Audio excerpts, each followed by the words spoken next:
Your dreams are seeds. If you water them with action every day, they will grow. But if you feed laziness, weeds will take over your future. A young woman named Nadia. She was 28 years old, intelligent, energetic, and full of big dreams. Every evening, Nadia sat outside her small house and looked across the hills. One day, she would say, "I will own the largest coffee farm in this district. My coffee beans will sold across the world. People will know my name, and my family will never struggle again." The villagers admired her ambition. She spoke confidently about success and had many exciting plans. But there was one problem. Nadia was lazy. When other farmers woke before sunrise to tend their coffee plants, Nadia stayed in bed. When her neighbors cleared weeds and watered crops, she sat under a tree talking about her future success. Whenever someone asked why she had not started her coffee farm, she always smiled and said, "Tomorrow. I'll begin tomorrow." Days turned into weeks. Weeks turned into months. Her dreams remained exactly where they started, in her imagination. One afternoon, Nadia's grandmother, a respected coffee farmer known throughout the village, came to visit. She walked slowly through Nadia's empty farmland and shook her head. "My child," she asked gently, "where are the coffee trees you always talk about?" Nadia laughed. "Grandmother, don't worry. Soon this land will be full of coffee plants. I just need a little more time." The old woman smiled knowingly. From her basket, she removed 2 small pouches. Inside each pouch were coffee seeds. "These are special seeds," she said. "The first pouch represents discipline. If you plant these seeds and care for them every day, they will grow into strong coffee trees and bring prosperity." She then lifted the second pouch. "This one represents laziness. It requires no effort to grow. Ignore your land, and it will spread weeds that choke every opportunity." Nadia nodded confidently. "Of course I will choose discipline," she said. But the next morning she felt tired. "I'll start tomorrow," she whispered. Tomorrow became another tomorrow, and another. Eventually she planted the seeds but neglected them. Weeks later she visited her field. Her heart sank. The weeds had spread everywhere. They covered the soil, stole nutrients from the ground, and blocked sunlight. The disciplined seeds struggled to survive beneath the thick growth. Tears filled Nadia's eyes. At that moment, her grandmother appeared beside her. "Look carefully," the old woman said. "This field is your life. Discipline is like a seed. It grows slowly and needs daily attention, but laziness grows by itself. If you allow it to remain, it will destroy every dream you have." For the first time, Nadia understood. Dreams alone change nothing. Only action creates results. The next morning before dawn, she rose from bed. She pulled weeds from the soil.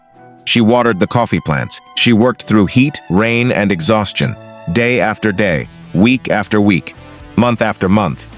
Slowly, the coffee plants grew taller. Their leaves became green and healthy.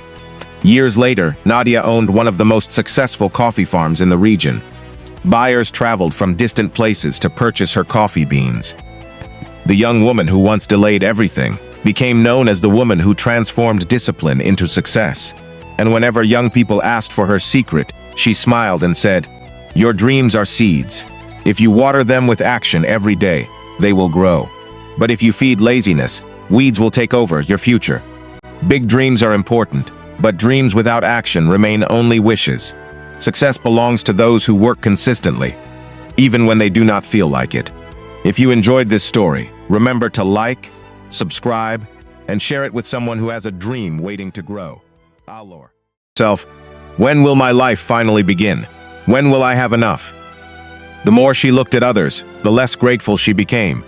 Break time equal fives, even the blessings she already had started to feel invisible. There lived a young woman named Halima. Halima was 28 years old. She was hardworking, kind, and respected by many people in the village. Every morning she woke up before sunrise, helped her mother prepare breakfast, and then walked to the small market where she sold fruits in handmade baskets. Life was simple, but Halima was not happy. Every day, she compared herself to others.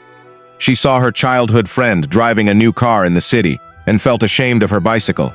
She watched people on social media traveling, wearing expensive clothes, and living in beautiful houses, and suddenly her own life felt too small. She would often sit alone and whisper to herself, "When will my life finally begin? When will I have enough?"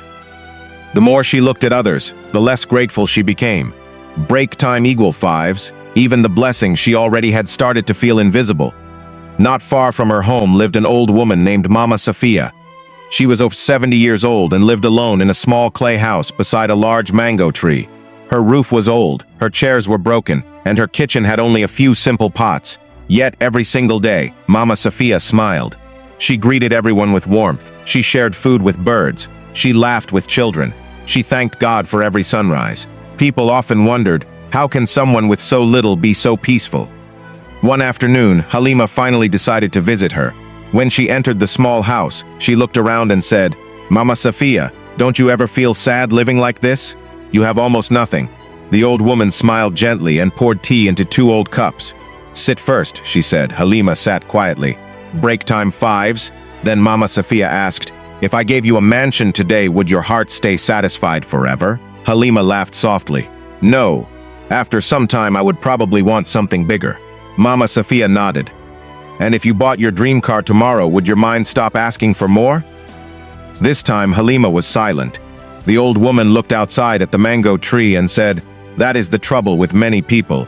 They think happiness is waiting somewhere in the future, so they keep running toward more and forget to enjoy what is already in their hands." She lifted the cup of tea. "Look at this tea. Some people cannot afford even this. Look at your healthy body. Some people are in hospitals praying just to walk again. Look at your mother. Break time, go 5s. Some people would give everything just to hear their mother's voice one more time." Halima lowered her eyes. For the first time in a long while, she felt ashamed of her constant complaining. The next morning, something unexpected happened. A heavy storm struck the village. Strong winds destroyed farms. Rain entered homes. Trees blocked the roads. People ran everywhere trying to save what they could. Part of Halima's fruit stall was destroyed, and she cried, seeing her hard work washed away.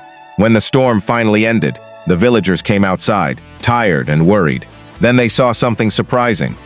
Mama Sophia was sitting outside her damaged house, smiling peacefully. Part of her roof had collapsed. Her small garden was ruined. Her old wooden chair was broken, yet she calmly fed breadcrumbs to birds. One villager asked angrily, "Break time? How can you still smile after losing so much?" Mama Sophia replied softly, "The storm only took things. It did not take my heart, my faith, or my peace." Everyone became silent. Then she said words the village would never forget. "If your happiness depends on things, then life will always control you. Because things can disappear at any time." Those words spread through the village like morning sunlight. Halima changed slowly. She stopped spending hours comparing her life to strangers online. Instead of complaining, she helped neighbors rebuild their homes. She spent more time with her mother.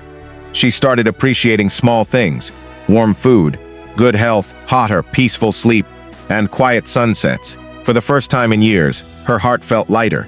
Months later, the village recovered. People still worked hard. They still had dreams. Break time 05s. But now they understood something important. There is nothing wrong with wanting more. The real problem begins when you forget to value what you already have. One evening, Halima sat beside Mama Sophia near the river as the sun disappeared behind the hills. She smiled and said, "I used to think happiness would come after success." Mama Sophia smiled back and replied, "No, my daughter. Happiness comes first, then success becomes meaningful." Years later, even after Mama Sophia passed away, people in the village still remembered her words. Whenever jealousy entered their hearts, whenever someone complained too much, when gratitude disappeared, people would simply say, "Remember Mama Sophia," and slowly, peace would return again. The lesson is simple. Most people are not unhappy because they have nothing. They are unhappy because they keep looking at what others have. Gratitude is not weakness. It is peace. Dream big. Work hard. Be ambitious.